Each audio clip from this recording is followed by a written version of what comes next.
Okay, so I just want to do a few design tweaks. So as you can see here, the card is stuck to the left, so I just need to go into the information component. So I'm going to go on to my hotel preview class name, and then in the margin, I just want to add 0 auto in here and save. So it just goes into the center like so. And then if I go on to the other pages, so view more information, edit description is working correctly, everything else is looking fine.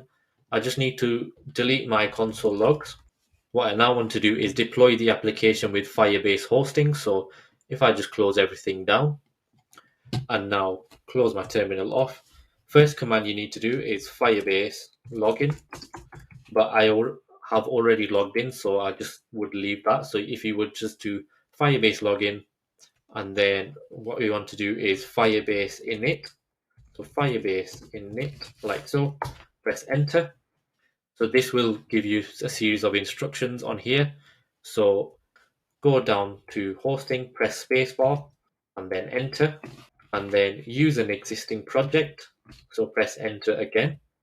And then we have this one here, so hotel dashboard. So I'm going to use this project. So press enter again. But if you have any different projects, just scroll down to the relevant one, press enter. And then my public directory is going to be the build.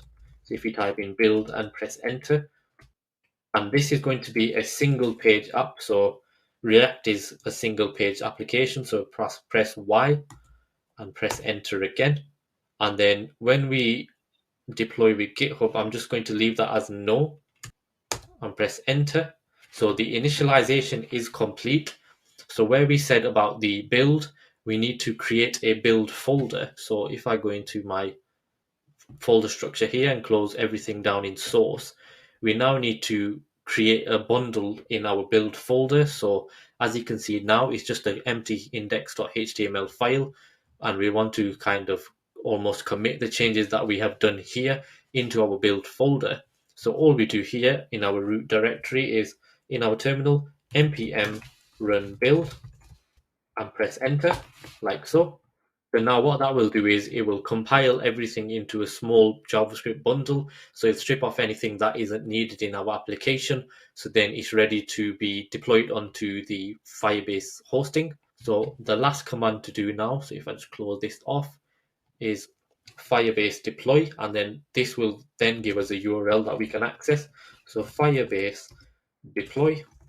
Then now what this will do is this will create the hosting for us, and then we should be able to access on the internet our app. So as you can see here, I have a URL. So if I just follow the link and open this up, so now you can see here we have a web app on the internet that has all our hotels on here. What I'm going to do is just test this out and add a new hotel in. So if I press add hotel, as you can see here, my Bogota hotel has been rendered onto the database. If I go into here, we can now see our database has updated as well, with it being live on the internet. So that's all complete and everything is done and the functionality is working correctly. If I click through to it and edit a description, so this is my new description, this will then update the hotel. So if I go back into it, you can see it's added the new description in. And just finally, if I delete, this will then remove the document from my Firestore database.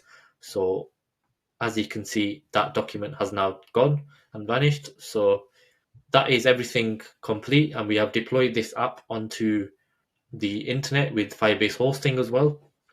So that is everything in the video. So if you can please like and subscribe, that would be really appreciated. But for now, thank you, and I'll see you in my next video. Thanks.